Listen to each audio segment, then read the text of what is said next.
Boa tarde a todas, a todos. Mais uma vez estamos reunidos para a nossa reunião de sexta-feira da Casa do Caminho, às 15 horas. Mas antes de nós começarmos o nosso estudo, nós gostaríamos de fazer aqueles pedidos que nós costumamos fazer sempre. A gente está precisando de auxílio para a campanha do quilo, do leite e dos cobertores. E aí a gente conta com a colaboração dos vossos corações, para que esse auxílio possa ser realizado. Aí a gente sabe que o frio está aí, né? E a gente precisa se movimentar para levar o agasalho àqueles que estão em situação de rua e para os nossos assistidos também, tá? Então, desde já, o nosso muito obrigado por aqueles que colaborarão com isso, tá? E aí a gente vai fazer a nossa prece antes de iniciarmos o estudo do Evangelho. Deus, nosso Pai, que sois todo poder e bondade, Jesus, nosso divino Mestre, irmão maior, Maria de Nazaré, nossa sublime Mãe e protetora, a toda a direção espiritual da Casa do Caminho, pedimos as vossas bênçãos para o estudo que será realizado na tarde de hoje. Dá-nos, Senhor, a inspiração, dá-nos a intuição, para que possamos desenvolver esse estudo do Teu Evangelho com toda fidelidade, mas acima de tudo, com toda simplicidade e humildade. E assim, Senhor, que seja em Seu nome, em nome de Maria, e em nome desta pleiade de amigos espirituais, dirigentes da Casa do Caminho, mas acima de tudo e sempre, em nome de Deus, nosso Pai, que encerrando essa prece, possamos dar início ao nosso estudo da tarde de hoje. E hoje nós vamos estudar o capítulo 4, Ninguém pode ver o reino de Deus se não nascer de novo, e o subtítulo ainda é Ressurreição e Reencarnação. Aí a gente vê que ao longo desse mês a gente está estudando esse capítulo, né? Que fala da ressurreição e da reencarnação. E nós vamos ler então, porque vai ser do item 14 ao 17. Então, no item 14 está o seguinte: Mas quando o homem morreu uma vez e seu corpo separado do seu espírito for consumido, em que é que ele se transforma? O homem, estando morto uma vez, poderia reviver de novo? Nesta guerra em que me encontro todos os dias da minha vida, e espero que chegue a minha transformação. Quem fala isso é Jó. E aí a gente sabe que os hebreus naquela época eram um povo que já acreditava num único Deus. E eles tinham a ideia da reencarnação. Mas aí a gente vê que através do tempo, as pessoas, pelas suas conveniências, né, por seus interesses, foram deixando de lado essa parte e ficou meio obscura essa explicação. Mas se a gente for estudar a doutrina e se aprofundar nos estudos, a gente vai ver que tudo é uma questão de interpretação mesmo, né? Aí a gente sabe até que na época em que houve lá uma situação com uma rainha, como ela não queria, ela sabia, né, do processo, se você faz, né, a lei de causa e efeito, o que acontece, porque todo efeito tem uma causa, né? Ela não queria saber que ela iria reencarnar, dependendo do procedimento dela, diante dos seus escravos, que ela poderia vir na mesma situação como escrava. Então aí a gente vê como os homens vão moldando as coisas ao seu bel prazer, né? Às suas conveniências, como eu disse antes. E se a gente for ler a história de Jó, é uma história muito interessante, porque ele era um homem temente a Deus, era de uma sabedoria imensa, né? E aí a gente vê que ele perdeu tudo o que ele tinha, mas ele nunca se revoltou contra Deus. Ele sempre se submeteu a Deus, nunca reclamou da situação. Aí a gente sabe que ele perdeu a fazenda, perdeu a família, a mulher foi embora, deixou ele, né? Mas nem por isso ele blasfemava ou reclamava a Deus da sua, achando que ele tinha esquecido dele. Não, nunca reclamou. Aí a gente vê. E aí a gente lembra de um ditado bem característico que era de Jó: Senhor, tu me destes e tu me tirastes, e poderás me dar novamente. Quer dizer, essa era a certeza dele, a confiança dele em Deus. Ele era um homem de muita sabedoria, então ele sabia que ele estava passando por aquilo que ele tinha necessidade. E num desses estudos, a nossa Sandra até nos trouxe que Jó, depois, ele retornou a tudo aquilo que ele havia perdido, todas as propriedades, ele conseguiu se casar novamente e teve novos filhos, porque da primeira vez ele perdeu os haveres, o rebanho, os filhos e tudo mais. E aí a gente vê como é que ele ficou fiel a Deus, confiando que tudo que Deus dá e pode tirar, porque a gente sabe que a gente não é dono de nada, né?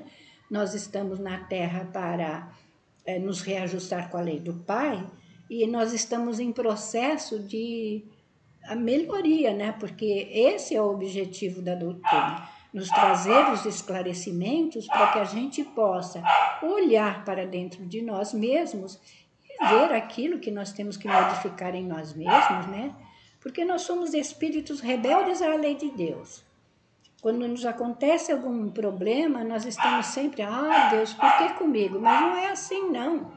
Nós hoje estamos exatamente no lugar onde nós deveríamos estar, com as pessoas que têm que estar conosco, para que a gente se reajuste e faça a vontade de Deus acima de tudo, porque Ele sabe daquilo que nós necessitamos, né?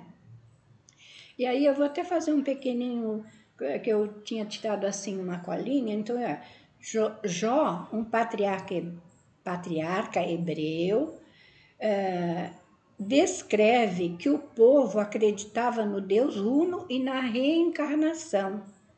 Ressalva aqui a importância de estudar a doutrina que os Espíritos nos trouxeram, porque ela é toda pautada no raciocínio e na reflexão.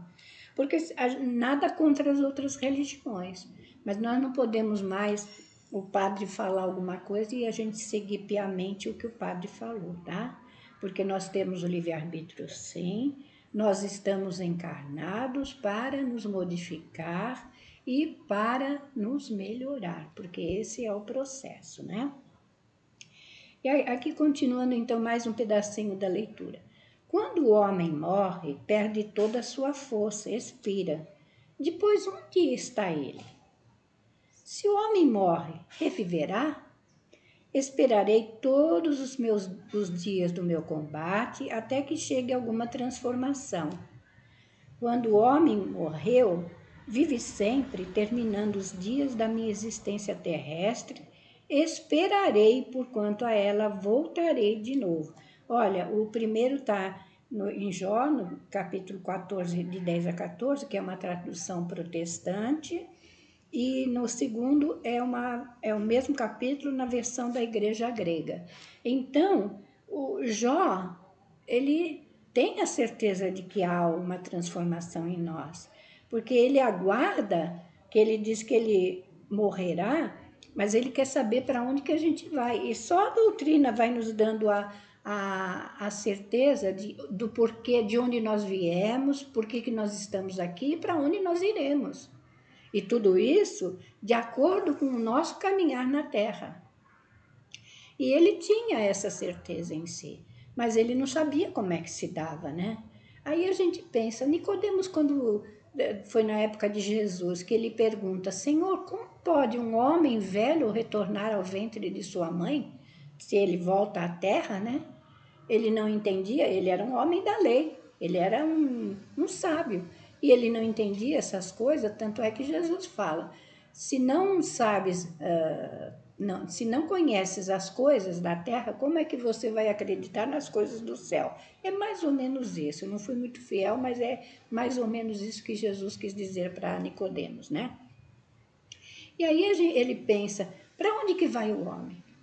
Aí a gente sabe que nós perdemos o corpo de carne, nós continuamos com o nosso perispírito, que poderemos ser visíveis àqueles a quem conhecemos, quando numa aparição, e dando testemunho de que somos nós mesmos, né? E aí a gente lembra até do próprio Emmanuel, quando ele aparece a primeira vez para Chico, ele aparece como o Padre Manuel da Nóbrega, né?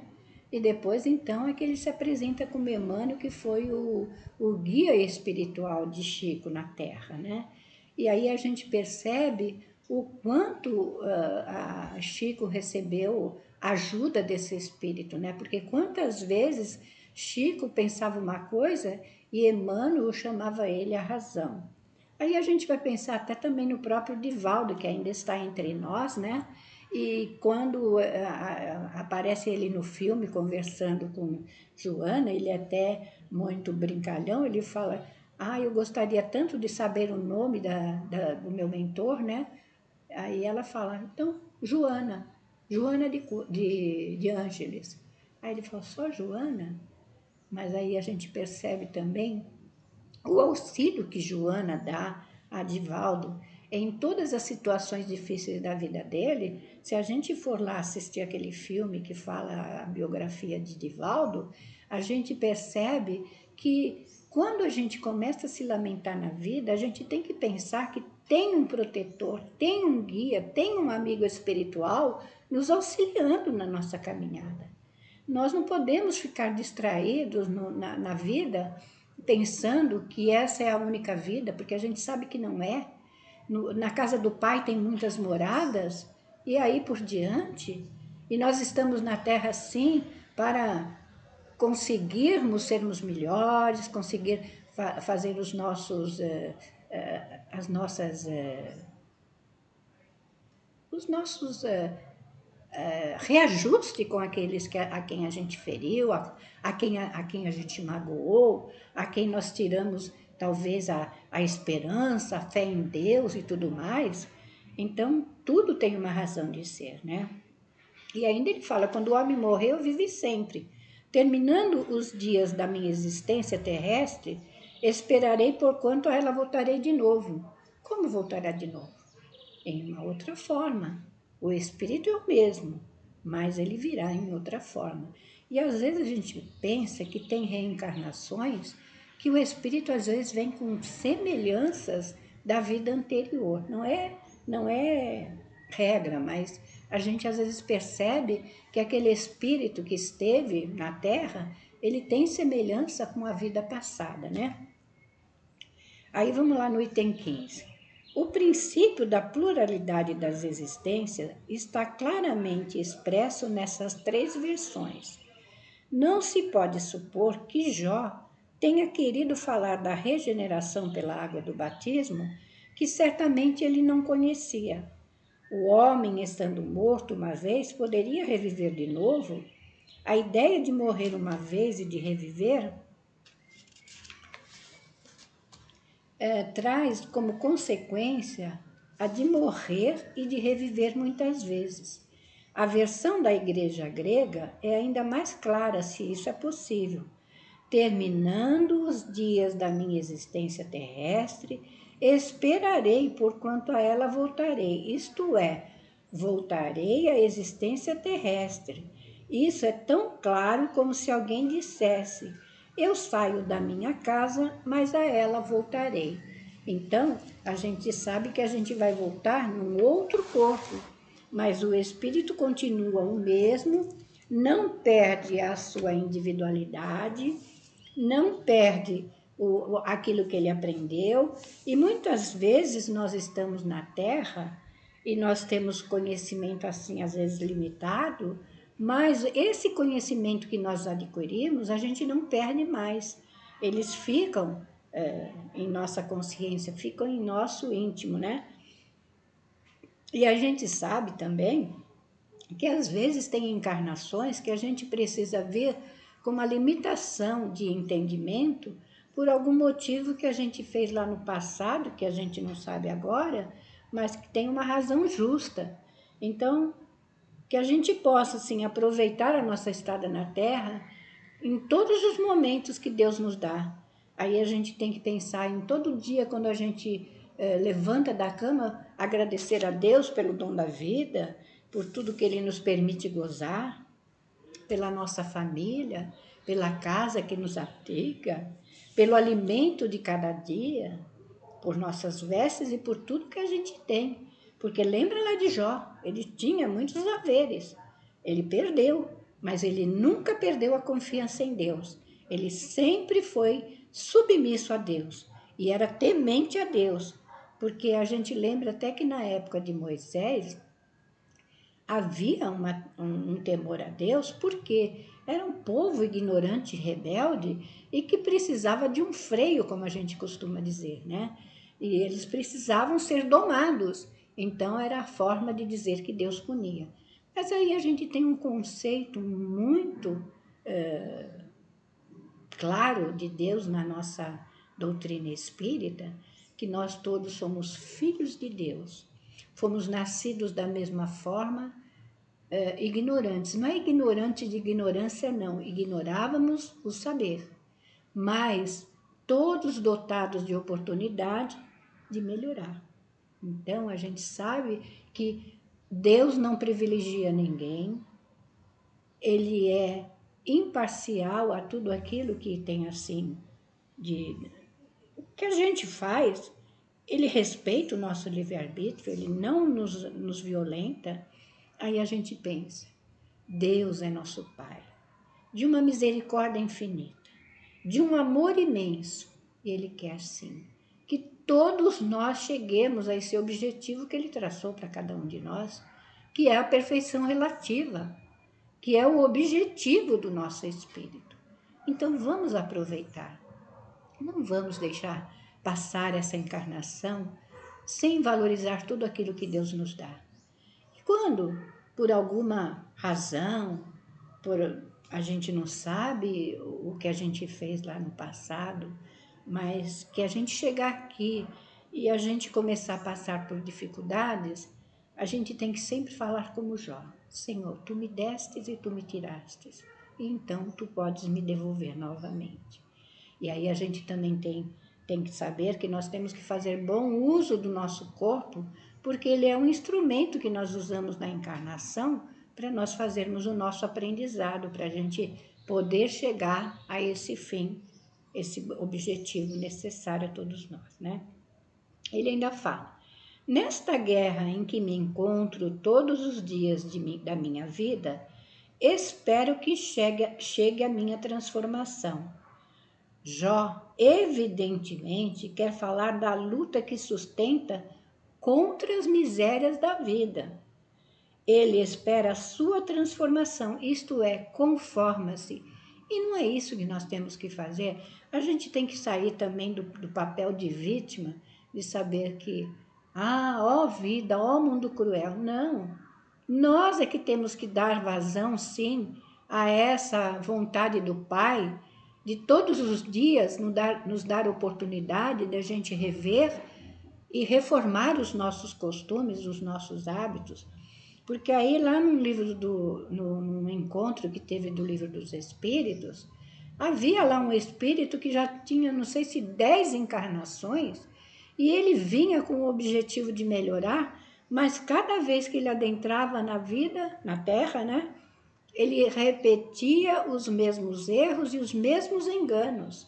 Mas nem por isso Deus deixou de dar oportunidade a ele para que ele voltasse e refizesse o seu caminho, até o dia em que sua consciência percebeu o grande mal que ele estava fazendo e ele resolve mudar os seus hábitos. Porque aí a gente costuma falar, né?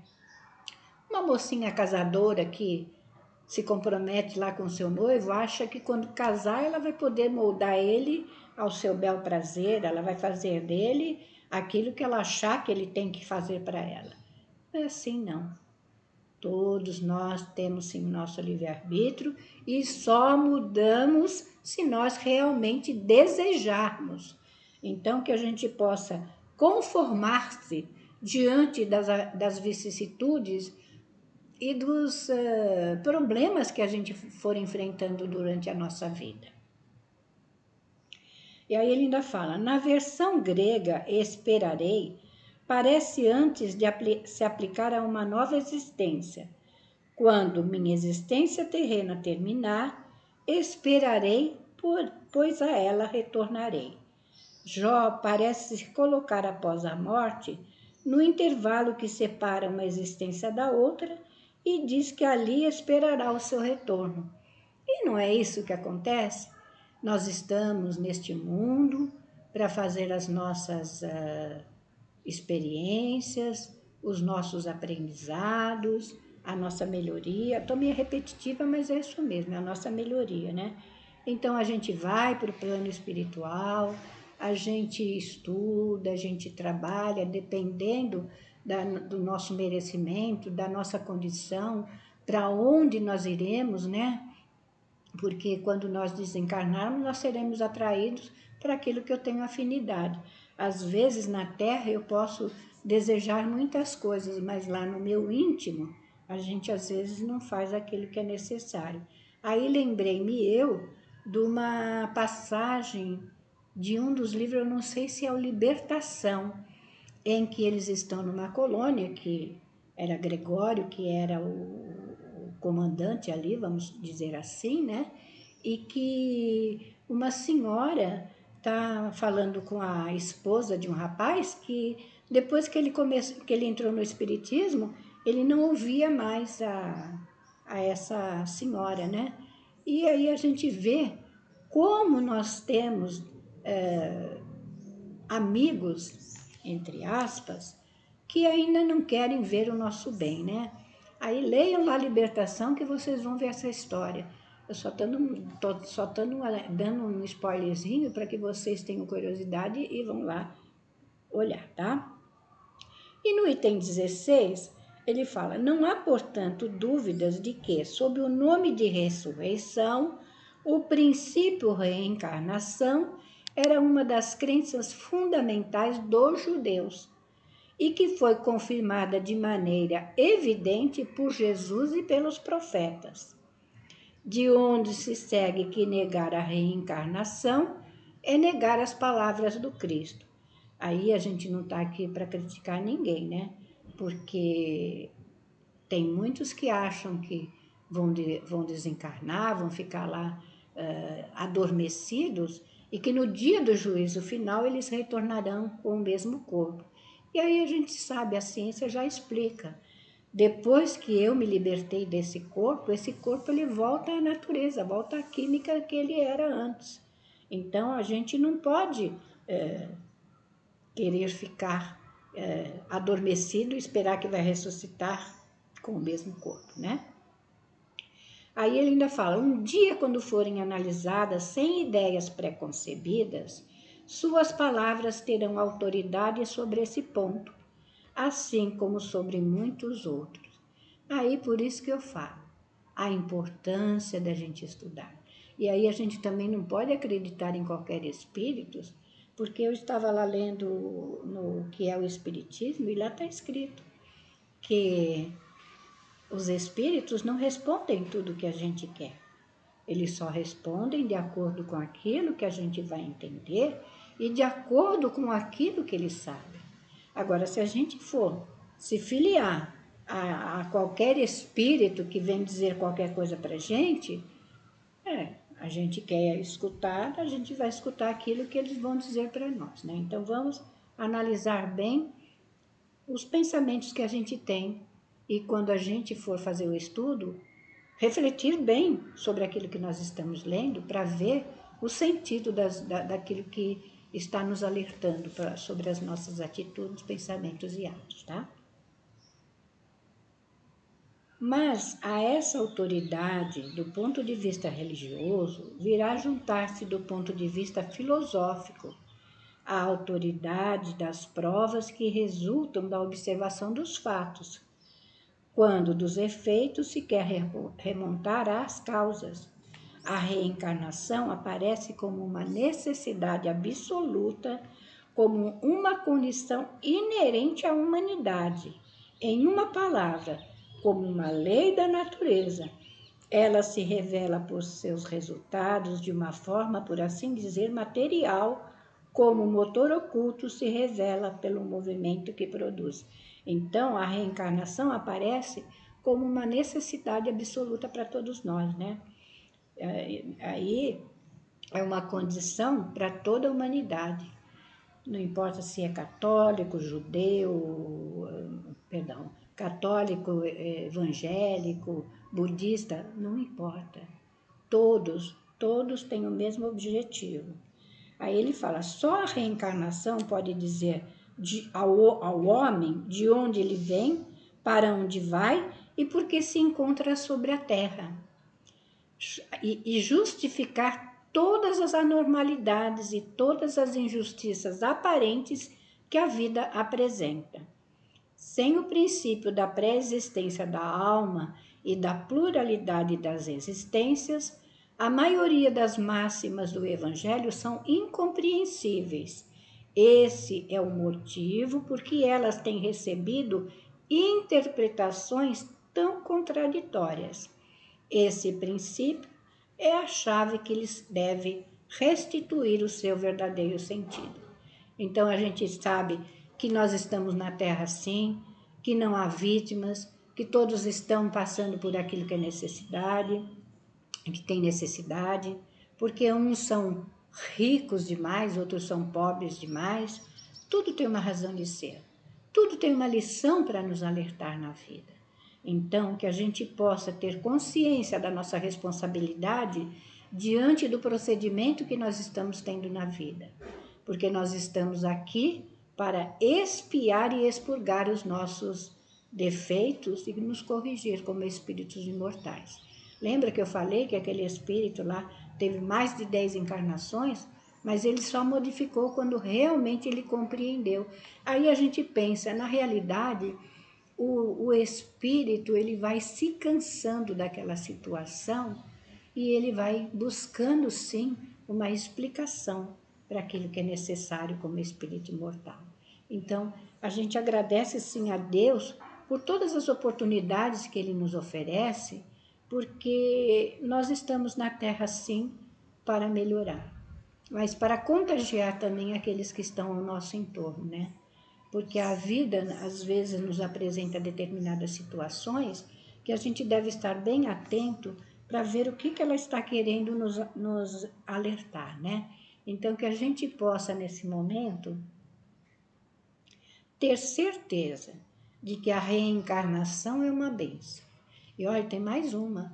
Se vocês forem lá estudar o livro, acho que é Missionários da Luz, que fala da reencarnação de Sigismundo, lá tem exatamente a explicação de como é esse processo para o espírito reencarnar.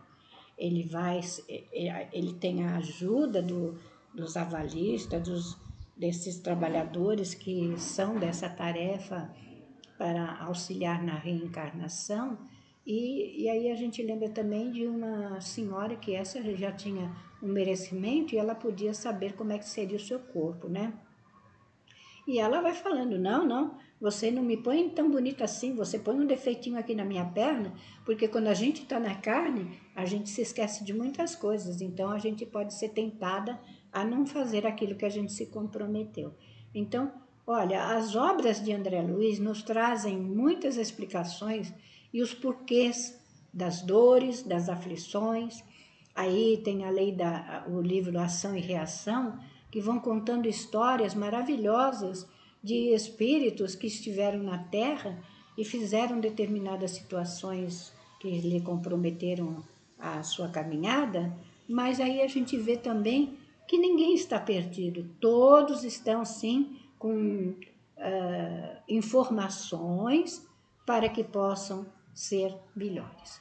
Então, que a gente possa, nesse momento, agradecer a Deus pelo dom da vida, pelo lar, pela família e por todos aqueles que estão ao nosso entorno. Mas vamos rogar também, Senhor, abençoa todos os que estão doentes, todos aqueles que estão em seus leitos de dor, para que eles tenham ânimo, força e coragem e possam passar pelas vicissitudes sem reclamar, se resignando diante da dor, porque a dor, na realidade, ela é uma amiga, ela nos move e ela nos mostra quem somos. Então, que a gente possa valorizar a vida sim e agradecer todos os dias ao Pai pela bondade. E assim, Senhor Jesus, em Teu nome, em nome de Nossa Mãe Santíssima, em nome de todos os bondosos e generosos amigos espirituais que nos assistem, mas acima de tudo e sempre em nome de Deus, nosso Pai, que possamos, encerrando esta prece, encerrarmos esse estudo da tarde de hoje. E sem nos despedirmos ainda, dizendo que nós estamos com muitas saudades de vocês e que a gente possa orar para que a nossa Casa do Caminho possa retornar com todos os seus trabalhos, com segurança e que a gente possa, sim, estar junto àqueles que estão com suas dores, com suas aflições, para consolá-los, dizendo que o Pai é amor, que o Pai é misericórdia. Um beijo a todos vocês e fiquem em paz. Graças a Deus.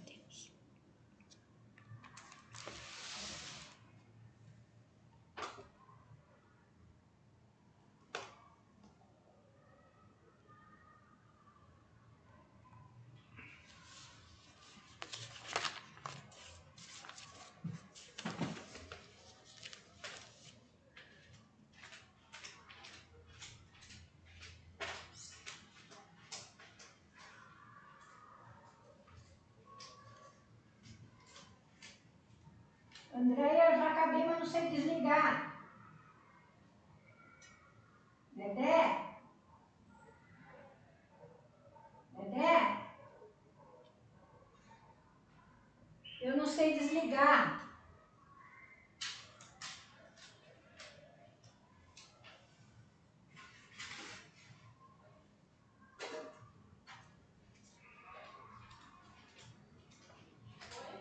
Eu não sei desligar aqui.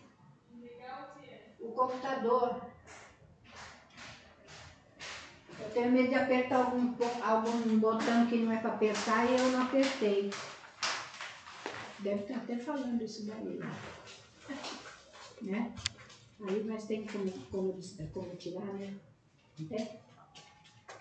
Vê aí.